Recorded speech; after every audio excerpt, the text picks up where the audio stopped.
Іс-әрекеттегі зерттеу осы үдерісті іске асыратын адамдардың өз тәжірибелерін өзгертуі, жүйелі және мұқият зерттеу барысында тәжірибелерін жақсартуы және зерттеу әдістері мен тәсілдерін қолдануы болып табылады.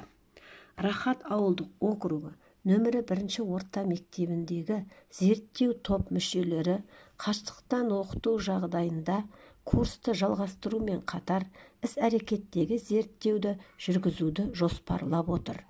Сол үшін мектептегі тренерлікке тартылған мұғалімдер іс-әрекеттегі зерттеу үдерісін жүргізу жолдарымен таныстырып, өз тәжірибелерімен бөлісті. Өзіңіздің сыныбыңыздағы шешкіңіз келетін мәселені қалай анықтайсыз? Өзіңіздің сыныбыңызда шешілетін мәселе оңай жол емес. Ол мәселені шешу үшін мақсатты бағыт керек. Бірінші қадам сыныпта өзіңізді толғантып жүрген мәселемен өзіңіз өзгерткіңіз келген жағдайды анықтап алу болып табылады.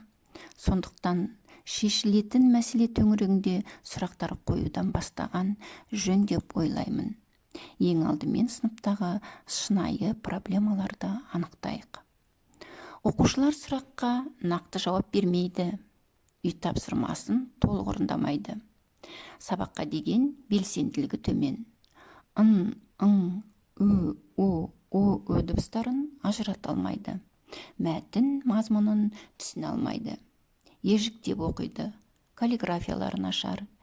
Түсіндіру үдерісіне бірден кірісіп кете алмайды. Осы көзделген мәселе бойынша мына сұрақты таңдап алдым. Ын, ү дыбыстарын ажырату үшін қандай әдістерді пайдалану тиімді деген сұрақтар қоя отырып, оқушылардың оқу деңгейін арттыруды жөн көрдім. Қорыта келе, проблема төңірегінде жұмыс істей отырып, аталған проблемаларды жою, сыныптағы селқос оқушыларды белсенді оқушыға айналдыру. Іс-әрекеттегі зерттеуде деректерді жинау қалай жүргізіледі? Ол үшін зерттеу сұрағына қарай зерттеу бағытын, қатысатын оқушыларды, зерттеу аясын, уақыт шегін, адами ресурстарды анықтап алуымыз қажет. Іс-әрекеттегі зерттеуде деректерді жинақтауда кімдер қатысады? Мұғалім, яғни пән мұғалімдері, психолог, сынып жетекші және оқушылар, сондай-ақ сыншы дос. Сыншы дос деген ол осы іс-әрекеттегі зерттеуден толық хабары бар адам. Осылайша зерттеу материалы үшбұрыш сызбасын қамтитын 3 дереккөзден түсіп отырады. Өзіңіздің сыныбыңызда шешкіңіз келетін мәселені қалай анықтаған дұрыс? Олай болса, осы сұрақтың жауабына тоқталайық. Мәселені шешуде бізге деректер көмектеседі. Деректер сапалық және сандық болады. Сапалық деректер дегеніміз ол сұхбаттасудан, әңгімелесу, пікір алудан, пікір алмасудан, сауалнамалардан түрлі және де аудио-видео жазбалардан және де нысанды бақылаудан. Сұхбаттасуға тоқталатын болсақ, бұл респондент пен зерттеуші арасындағы мақсатты әңгіме. Сұхбаттасу дегеніміз құрылымдалған және құрылымдалмаған болады. Құрылымдалған сұхбаттасу ол айқын сұрақтар жиынтығынан тұрады, яғни алдын ала дайындалған сұрақтардан. Құрылымдалмаған сұхбат ол сұхбат барысында алынған ақпарат негізінде пайда болған сұрақтардан тұрады. Ендеше сандық деректерге тоқталсақ, сандық деректер мониторинг түріндегі мәліметтер, сынып журналындағы бағалаулар, сауалнаманың нәтижесінен алынған талдаулар. Іс-әрекеттегі зерттеуді жүргізудегі бірлескен нәтижелі жұмыстың көрінісінен тамашалаңыздар. Сонымен, деректерді жинау іс-әрекеттегі зерттеуді жүргізудің ең маңызды бөлігі болып табылады. Талдау, қайта жоспарлау. Бұл бөлімде неге назар аударуымыз керек? Іс-әрекеттегі зерттеуде талдау, қайта жоспарлау қалай жүргізіледі? Зерттеу мәселесі анықталғаннан кейін тізбектелген 4 сабақ өткізіледі. Бірінші сабақты жоспарлау барысында оқушылардан алынған деректерге сүйене отырып жоспарланады. әдісті іс-әрекетті зерттеуші мұғалім өз таңдайды. Қандай әдіс таңдаса да болады. Бірінші сабақты жоспарлап болған соң, іс-әрекетті зерттеуші өз әріптесіне зерттеуге алынған оқушыларын бақылауға ұсыныс білдіреді. Бірінші сабақ аяқталған соң, бақылаушының парағына, оқушының жұмысына және тағы да басқа деректерге сүйене отырып талдау жүргізіледі. Талдау барысында әдіс қаншалықты зерттеу мәселесін шешуге көмектесе алды, немесе көмектесе алмады, немесе кішкене болса да өзгеріс болды. Міне осы үш мәселе қарастырылады. Егер әдісті қолдану барысында аз да болса өзгеріс байқалса, онда келесі сабақта осы әдісті жетілдіріп қолдануға болады. Ал егер әдіс мүлдем көмектеспесе, онда басқа әдісті қарастыру қажет. Екінші сабақ аяқталған соң тағы да талдау жүргізіледі. Талдау жүргізілу барысында жоспардан алынған әдіс қаншалықты әсер етті? Зерттеу мәселесін шешуге көмектесе алды ма? Оқушының орындаған тапсырмасы дәлел бола алады ма? Міне осы мәселелер қарастырылады. Осы алынған деректерге және бақылау парақшасына сүйене отырып, үшінші сабақ жоспарланады. Үшінші сабақ аяқталған соң тағы да талдау жүргізіледі. Талдау жүргізілу барысында тағы да оқушының жұмысына, оқушынан жиналған дерекке және бақылау парақшасына сүйене отырып, төртінші сабақ жоспарланады. Төртінші сабақ аяқталған соң толық талдау жүргізіледі. Зерттеу мәселесі шешілді ме? Егер мәселе шешілсе, оның дәлелі қайсы? Егер шешілген жағдайда, онда келесі мәселені қарастыруға, зерттеуге алуға болады. Сондықтан алынған мәселе шешімін табатындай болу керек. Өте ауқымды болмау керек. Егер зерттеу мәселесі ауқымды болса, онда ауқымды мәселені бөліп-бөліп шетінен қарастырады. Міне осылай тізбектелген сабақтарды өткізе отырып, толық талқылай, қорытындылай келе зерттеу мәселелері шешіледі. Әрі қарай келесі зерттеу мәселесін шешуге көшеді. Егер зерттеу мәселесі шешілмеген жағдайда, онда қайтадан сол мәселеге кірісіп, тізбектелген сабақтар қайта өткізіледі. Қорытындылай келе, іс-әрекеттегі зерттеуде зерттеу мәселесін тізбектелген сабақтардан басқа, сыныптан тыс жұмыстармен де, оқушымен жеке жұмыс жүргізу арқылы да шешуге болады. Яғни сыныптағы зерттеу мәселесі осындай жұмыстар жүргізу арқылы шешіледі. Іс-әрекетті зерттеу өз тәжірибемнен. Іс-әрекетті зерттеу бойынша 6 Г сыныбын таңдадым. Себебі сыныпта үлгерімі төмен оқушы көп. Іс-әрекетті зерттеу үдерісінің тақырыбын таңдау үшін шынайы ахуал, ақаулықтар, күтетін үмітімді саралай келе, өзіне сенімсіз, ойын ашық жеткізе алмайтын, қызығушылығы төмен оқушыларды интербелсенді әдістер қолдану арқылы қалай өзгертуге болады деген зерттеу тақырыбына тоқталдым. Зерттеуді бастау үшін төмендегідей қағидаттарды басты назарға алдым. Бірінші, проблемалы салаларды анықтау. Екінші, әдебиетті пайдалану және шолу. Үшінші, деректерді жинақтау. Төртінші, деректерді түсіндіру. Бесінші, деректермен жұмыс істеу. Алтыншы, нәтижелерді бағалау. Осы қағидаларды есепке ала отырып, сыныптың үлгермеуші оқушыларының тізімін құрдым. Ендігі жұмыс барысы осы оқушылар туралы дерек жинау болды. Деректі жинауды бірінші сынып жетекшісі Самбетов Дамир ағайдан бастадым. Ол кісі сыныпты зерттеуге алғаныма қуана келісті. Әрбір оқушыға жеке тоқталып, ата-аналарынан да барынша дерек жинап беруге келісті. Деректі өздерінен де алдым. Әрбір оқушымен жеке сөйлестім.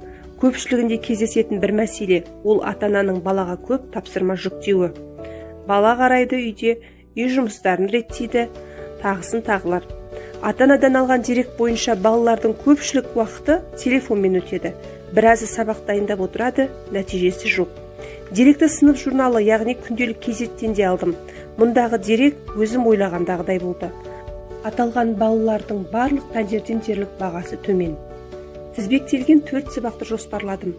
Қолданылатын әдіс тәсілді қарастырдым. Бірінші сабақтан кейін өтілген сабақтың оқушыларға ұнағанын, қалыптастырушы бағалар арқылы әділ болғанын, өзін еркін сезінгенін білдім, байқадым. Жүргізілген сыншы досымның жазбаларын қайта қарап шығып, бұрынғы болған сабақтарымдағы іс-әрекет пен кейінгі әрекеттің айырмашылығын байқадым. Жаттығуларын орындау негізінде баланың ойының ұшқырлығын, ойын ашық айта алуын, болжам жасай алатындығын анық көре бастадым. Осы сабақтарда тұйық, үлгерімі төмен оқушының өзі топпен жұмыс жасаған белсенділігінің артқанын көрдім. Оқушылардың сабаққа оң көзқараспен қарай бастаған ынталарын көріп қуандым. Осы әдіс тәсілдерді қолдану арқылы біз оқушылардың білім сапасын арттыра алатыныма сенімді болдым. Нәтижесінде балалардың бір-біріне деген ықыласы артып, достығы нығая түсті. Іс-әрекеттегі зерттеу жұмысын жүргізе отырып мен нені үйрендім? Оқушыларды топқа бөлудің әртүрлі әдіс тәсілдерін, топпен жұмыс жасауды, оқушының пікірін тыңдай білуді, оқушыға мүмкіндік беруді үйрендім. Келешекте ескеретін мәселелер оқушы пікірмен санасу, тапсырмаларды топ ішінде талқылау, критерийлер жасау, қалыптастырушы бағалар арқылы қызығушылығын арттыру, ашық сұрақтарды жүйелі қоя білу, оқушылардың көшбасшылығын қалыптастыру, сыни тұрғыдан ойлата білу, әдіс тәсілдерді тиімді пайдалану болды.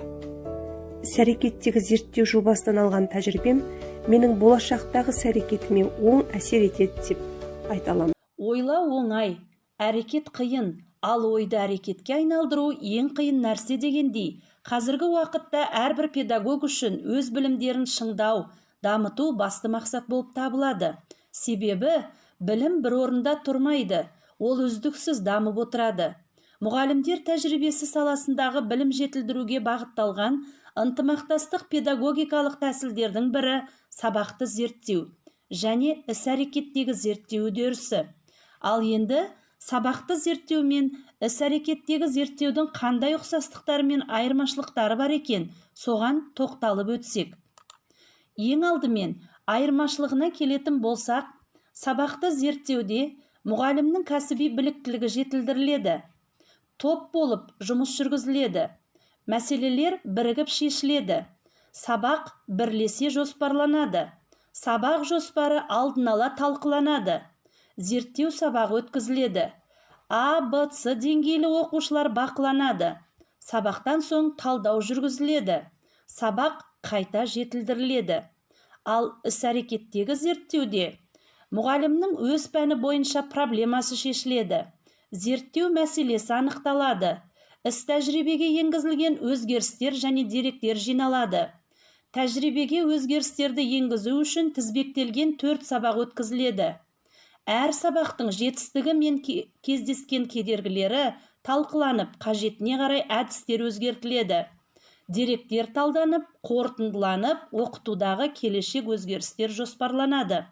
Ал енді ұқсастығына келетін болсақ, екеуі де зерттеу түрлері. Екеуі де белгілі бір циклдардан тұрады. Екеуінде де оқушылар жайлы деректер жиналады. Сөзімді қорытындылай келе, белгілі бір нәтижеге қол жеткізу үшін сабақты зерттеу мен іс-әрекеттегі зерттеудің маңыздылығы өте зор және де бұл үрдіс үлкен еңбекті қажет етеді дегім келеді. Сыншы дос дегеніміз кім? Сыншы дос қандай адам болуы мүмкін? Тәлімгер, коучинг өткізген адам, оқытушы, жоғары оқу орнының қызметкері, әріптес, зейнеткер, мектеп кеңесінің төрағасы, мұғалім, кәсіби коуч. Сыншы дос қандай адам болуы мүмкін? Сіз сенетін және құрметтейтін, сізбен тығыз қарым-қатынаста болатын, сізге әділ, сыни кері байланыс ұсынатын, мұқият қадағалайтын, оң мен теріс жағын көре алатын, сізді тыңдайтын, қажетті деңгейде қолдау көрсетіп, міндет қоя алатын, сізді және сіздің мектебіңіздің, сыныбыңыздың жағдайын өте жақсы білетін және түсінетін адам. Өзіндік көзқарасын ұсынатын, қолжетімді адам. Сыншы достың бойында қандай қасиеттер болмау керек?